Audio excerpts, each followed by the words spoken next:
नमस्कार दोस्तों, 91.2 FM hello Banaras से मैं हूँ आरजे अमीशा और आज हमारे साथ जुड़ चुके हैं एक बहुत ही खास गेस्ट जिनसे हम करने वाले हैं बहुत सारी अच्छी बातचीत हमारी हेल्थ से रिलेटेड। तो आप बने रहिए इस कॉन्वर्सेशन में जानने के लिए कि आयुष्मान भारत मिशन के अंडर क्या क्या चीजें आती हैं। तो चलिए बिना देर किए अपनी कॉन्वर्सेशन को स्टार्ट करते हैं। सर, सबसे पहले मैं चाहूंगी कि आप जनता को बताएं कि आप क्या काम करते हैं और कैसे आप इस केंद्र का संचालन करते हैं। नमस्कार, मेरा नाम डॉक्टर सौरभ कुमार पांडे है और मैं इस USWC का मेडिकल ऑफिसर हूँ। बेसिकली जो हमारे आसपास के लोग, हमारे वार्ड का मैं मेडिकल ऑफिसर हूँ। तो यहाँ पे जो मेरे पॉपुलेशन में जितने भी मरीज होते हैं वो यहाँ पे आते हैं, जिनके लिए उनकी हेल्थ फैसिलिटी को एश्योर करके उनको दवाइयाँ यहीं से उनकी जांचें और दवाइयाँ देना सुनिश्चित किया जाता है। तो दोस्तों, डॉक्टर सौरभ से अभी हम जानने वाले हैं कि आयुष्मान भारत PMJAY जो योजना है उसका विजन क्या है और क्या सोच है सरकार की उसके पीछे। प्रधानमंत्री जन आरोग्य योजना का गवर्नमेंट ऑफ इंडिया के तरफ से एक जो अचीव करना है हमको यूनिवर्सल हेल्थ कवरेज के लिए, हम इसको क्वालिटी और अफोर्डेबल हेल्थ सर्विसेज देंगे, जिससे कि हमारी जो पॉपुलेशन है वो हर साल 5 लाख रुपए तक का वो इंश्योरेंस उनको मिल सके उनके इलाज के लिए। ओके, तो सर ये जो आयुष्मान भारत योजना है इसमें दो चीजें आती हैं। एक आता है हमारा आयुष्मान कार्ड और दूसरा आता है हमारा आभा कार्ड। बहुत सारे जो नॉर्मल लोग हैं वो ये डिफरेंस नहीं समझ पाते कि भाई आयुष्मान कार्ड क्या चीज है और आभा कार्ड क्या चीज है। सुनने में दोनों एक सी ही लगती हैं, पर अधिकतर लोगों को इसके बीच का अंतर नहीं पता कि ये दोनों कैसे हमारे लिए बेनिफिशियल है। देखिए, जो आयुष्मान कार्ड है वो हेल्थ इंश्योरेंस कार्ड है, जो कि एक्टिवेट तब होता है जब आप किसी भी संस्था में, मतलब हॉस्पिटल में आप एडमिट हो। और जो आभा कार्ड है वो एक आपका हेल्थ डेटाबेस है, जिसमें कि आपका जब भी आप एडमिट होंगे, जब भी आप कोई भी सर्विसेज लेंगे हेल्थ रिलेटेड, तो वो उसका डेटा आपके हेल्थ रिकॉर्ड में, आभा कार्ड में मेंशन रहेगा। ओके, तो सर अगर मान लीजिए कि कोई नॉर्मल इंसान चेकअप के लिए आ रहा है कहीं भी हॉस्पिटल में, तो आयुष्मान कार्ड और आभा कार्ड उसको किस तरीके से मदद कर सकता है। अगर कोई मरीज आता है एक गवर्नमेंट सेटअप में, प्राइवेट सेटअप में, किसी भी अस्पताल में आता है, तो सबसे पहले उसका एक पर्चा बनता है, जिसको रजिस्ट्रेशन के लिए उसका पर्चा बनता है।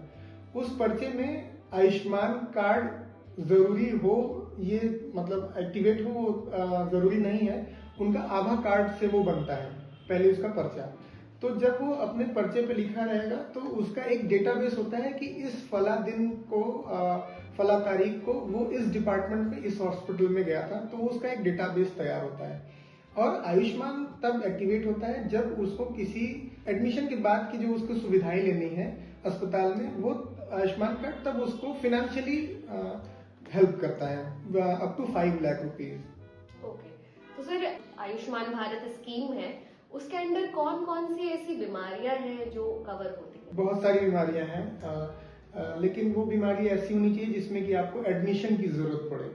आप कार्डियो की ले लीजिए, आप न्यूरो की ले लीजिए, आप यूरो की ले लीजिए, आप किसी भी गायनोकोलॉजिकल डिसऑर्डर्स हैं या तो गायनोकोलॉजिकल एस्पेक्ट है, किसी भी बीमारियों में एक्टिवेट हो सकता है। बस शर्त ये है कि वो एडमिशन के लिए होना चाहिए, डे बेस पे नहीं होता है। मतलब जो पेशेंट है वो जरूरी है उनके लिए कि वो एडमिट हो रही है ओपीडी में, या मतलब हाँ। जो भी उनका चेकअप चल रहा है कुछ भी है, तो एडमिट अगर वो हो रहे हैं तभी वो चीज एक्टिवेट होगी। और एडमिशन के बाद भी जब उनका इलाज खत्म हो जाता है तो कुछ दिन की दवाइयाँ और उसके लिए भी वो सपोर्ट करता है आयुष्मान कार्ड। तो एडमिशन के टाइम की भी जो दवाइयाँ होती हैं और उसके बाद की भी जो दवाइयाँ आपके चेकअप में चल रही हैं उसके दौरान, वो भी उसके अंदर कवर होती है। ओके सर, बहुत सारे ऐसे जन आरोग्य मंदिर मेरे ख्याल से उन्हें कहा जाता है, जो मेडिकल यूनिट्स जो दवाइयाँ बेचती हैं, तो ऐसी गवर्नमेंट कुछ दवाइयों की दुकान भी होती है ना जो आयुष्मान स्कीम के अंडर आती है। जी, उसको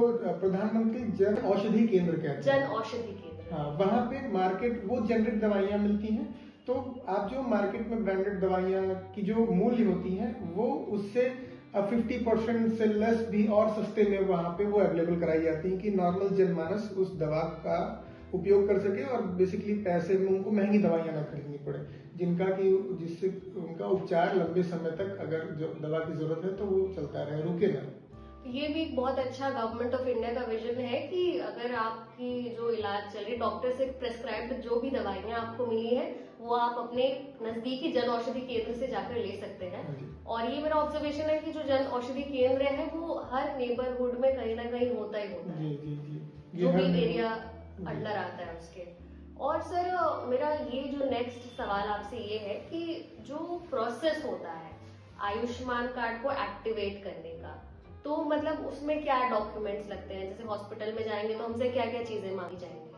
अगर देखिए, सबसे पहले अगर आपको आयुष्मान कार्ड बनाना है या देखना है कि आप आयुष्मान कार्ड में इनरोल्ड हैं कि नहीं है, तो गवर्नमेंट का एक PMJY करके एक पोर्टल है, उस पोर्टल में आप जाएंगे और उस पोर्टल के लिए आपको या तो आपका फैमिली कार्ड होना चाहिए, मतलब आपका राशन कार्ड आईडी। अगर आप 70+ हैं तो आपका आधार कार्ड से भी आप उसमें चेक कर सकते हैं। और अगर आपके पास HHID है, जो कि PM-CM लेटर के नाम से बहुत फेमस है, तो उसमें एक HHID आया था, वो HHID अगर आप डाल के भी देख सकते हैं तो उसमें आपका पूरा लिस्ट खुल जाएगा। अगर आप उसके अंदर नॉमिनेटेड हैं तो फिर आपका वहां से KYC, मेरी आशाएं यहाँ पे सेंटर पे आप खुद भी उस पोर्टल के थ्रू अपना KYC कर सकते हैं। उस KYC में आपका मोबाइल नंबर पे OTP जाता है, वो OTP आप मतलब अपना KYC आप करेंगे तो वो आपका आयुष्मान कार्ड बन करके एक्टिवेट हो जाएगा। आपको एक आयुष्मान कार्ड नंबर भी मिल जाएगा, जो कि आपको फिर एडमिशन के टाइम पे किसी भी हॉस्पिटल में वो एक्टिवेट हो सकता है।